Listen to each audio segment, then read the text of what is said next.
Guys, welcome back a new blog. दोस्तों, आज हम जानेंगे हमारे वृंदावन में हमारे ठाकुर जी, हमारे बिहारी जी के मंदिर में बार बार गोस्वामी जी पर्दा क्यों लगा देते हैं। भाई ऐसा क्यों कि भक्त इतनी दूर से दर्शन के लिए आते हैं और बार बार पर्दा लगा दिया जाता है। ऐसा क्यों होता है कि एक टक हम निहार नहीं सकते अपने ठाकुर जी को। ऐसी तमाम कथाएँ उनके इस विषय में चली आ रही, पर मैं आपको एक ऐसी जानकारी आज आपको दूंगी तो आपको विश्वास हो जाएगा। आप जब भी ठाकुर जी बिहारी जी के मंदिर में जाइएगा तो ध्यान दीजिएगा कि 20 सेकंड 15 सेकंड के होते ही तुरंत फटाक से जब गोस्वामी सेवा में होते हैं फटाक से बिहारी जी को पर्दा लगा देते हैं कि कोई भी भक्त एक टक एक नज़र हमारे ठाकुर जी को देख न सके। ऐसी क्या कहानी है और ऐसी क्या लीला रचना है कि भक्त अपने ठाकुर को इतनी दूर से मिलने आते हैं और देख भी नहीं सकते। उस समय पहले ऐसा नहीं होता था, कभी पर्दा नहीं लगता था, कभी ऐसा नहीं होता था कि भक्त आए और ठाकुर जी को देख न पाए। हमेशा बिना पर्दा के ठाकुर जी रहते थे और सब उनके दर्शन बहुत अच्छे से करते थे। पर कई चीज़ें ऐसी हुई हैं कि गोस्वामी जी मजबूर होकर ऐसा उन्हें करना पड़ा। बात है कुछ समय पहले की, ऐसी कई घटनाएं हुई, पर मैं आपको एक दो घटना ऐसी बताऊंगी कि आप जब भी वृंदावन जाएं, हमारे बिहारी जी के मंदिर में जाएं, तो आप विशेष ध्यान दीजिएगा कि क्या होता है। बात कुछ समय पहले की, एक पति पत्नी थे। पति नास्तिक थे, उन्हें भगवान में विश्वास नहीं था, पूजा पाठ विश्वास नहीं था, पर पत्नी अपने बिहारी जी ठाकुर जी वृंदावन से उन्हें खास लगाव था और कभी वृंदावन नहीं गई थी। तो उन्होंने अपनी पत्नी से काफ़ी आग्रह, काफ़ी दिन किया कि मुझे वृंदावन ले चलिए दर्शन के लिए, मैं ठाकुर जी बिहारी जी के दर्शन करना है। तो पति को भी लगा कि पत्नी बार बार कहती है तो चलो क्यों ना हम वृंदावन चले आते, इन्हें एक बार घुमा देते, क्योंकि प्रथम कर्तव्य होता कि हमारी पत्नी कुछ कह रही है तो हम उसे वृंदावन घुमा देते हैं। ऐसा सोच के, ये सोच के नहीं गया कि हम ठाकुर जी के दर्शन करेंगे, बिहारी जी के दर्शन करेंगे, ये सोच के कि हम चलते हैं, इन्हें घुमा देते हैं, इनकी इच्छा है, बस यही सोच के गए। जब वहाँ वृंदावन में 2-3-4 दिन रहा, तब रोज़ अपनी पत्नी के साथ बिहारी जी के ठाकुर जी के दर्शन के लिए मंदिर जाते थे। और वहाँ जब जाते थे उस समय था कि वहाँ उसमें पर्दा नहीं होता था।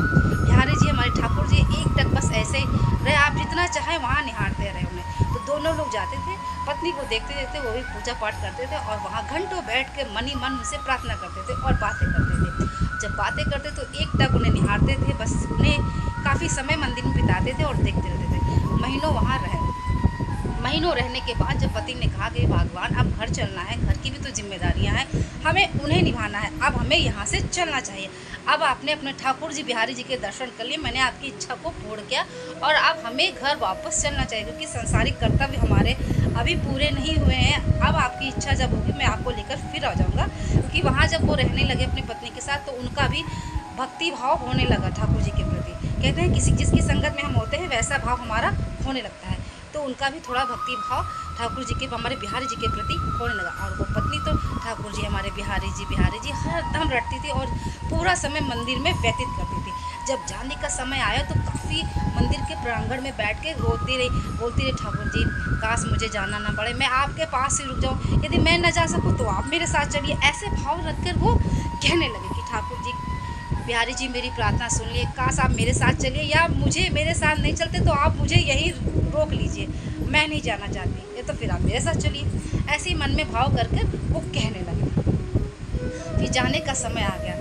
उस समय बैलगाड़ी का समय, तो पुराना जमा काफ़ी समय की बात है, तो बैलगाड़ी से दोनों पति पत्नी जाने लगे। आधी रास्ता भी वृंदावन का सीमा ख़त्म नहीं हुआ था, सीमा आने वाली थी।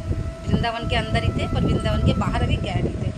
तो जब रास्ते में थे तो वहाँ पे एक नन्हा सा बालक रास्ते में खड़ा आवाज़ दे रहा था, अरे रुक जाओ भैया। ग्वाले का रूप रख के रास्ते में डंडा ले, चरवाहे का रूप रख के बच्चा आवाज़ देने लगा, अरे रुक जाओ, कोई मुझे भी बैठा लो, मुझे भी साथ ले जाओ। तब इन दोनों ने देखा कि मतलब एक बच्चा आवाज़ दे रहा है। तो पत्नी ने कहा जरा देखिए कौन आवाज़ दे रहा है। रुक के देखा एक बच्चा आवाज़ दे रहा कि मुझे भी अपने साथ ले चलिए। तो पति ने कहा कि भाई मेरे से मैं तुम्हें जानता भी नहीं हूँ, तुम किसके बच्चे हो और यहाँ कैसे आए हो, और मैं तुम्हें कैसे अपने साथ ले जा सकता हूँ, मैं तो अपने घर जा रहा हूँ, तुम अपने घर जाओ। पर पत्नी ने कहा ये बच्चा है, इसकी इच्छा होगी गाड़ी में, बैलगाड़ी में बैठने की, कुछ यही आसपास का होगा तभी ये कह रहा है, इसका मन होगा, इसे बैठा लो, कुछ देर में इसे छोड़ देंगे, ये अपने घर वापस चला जाएगा। पर पत्नी की जिद मान के बैठा लिया। जब बैठा लिया तो कुछ देर साथ चले और फिर वहाँ क्या होता है, जो गोस्वामी थे देखा कि गर्भगृह में हमारे बिहारी जी ठाकुर जी की मूर्ति ही नहीं है, ठाकुर जी ही नहीं है। बड़े अचंभव, बहुत परेशान, सब लोग बहुत परेशान कि बिहारी जी हमारे ठाकुर जी क्या है, तो गए कहाँ। फिर उन्होंने क्या किया, उन्हें ध्यान आया कि महीनों से जो पति पत्नी रोज़ आकर प्रांगण के मंदिर के अंदर बैठते थे और भगवान से प्रार्थना करते थे, मन ही मन, मतलब घंटों समय बीतता था, तो उन्हें सब जानने लगे थे। तो फिर क्या किया, फिर जब कहा वो आज ही कह रहे थे आज ही हम जाने वाले हैं, तो शायद देखते हैं, पता करते हैं रास्ते में होंगे, शायद अगर मिल जाते तो अच्छी बात है, पता करते हैं कहाँ है, एक बार पूछ लेते, कहीं ऐसा तो नहीं कि वो ठाकुर जी को अपने साथ लेके चले गए हों। ऐसा भाव उनके मन में आया। फिर गोस्वामी काफ़ी लोग मंदिर, काफ़ी लोग जाके पता करने लगे। जब देखा बैलगाड़ी जा रही है और वहाँ दोनों पति पत्नी उन्हें मिल गए, उन्होंने रोका उन्हें और उनसे कहा कि भाई हमारे ठाकुर जी को अपने साथ आप क्यों लेके जा रहे हैं, हमारे ठाकुर जी को वापस कर दो। तो बस वो दोनों लोग रुके और कहने लगे कि नहीं भाई, मैं ठाकुर जी को क्यों लेके जाऊंगा, मैं उनसे प्रेम करता हूँ, वो यही हैं और यही अपने मंदिर में होंगे। फिर नहीं, ठाकुर जी वहाँ नहीं है, वो शायद आपके साथ आए हैं। फिर उन्होंने मुड़ के देखा, बच्चा बैठा था, वो बच्चा गया।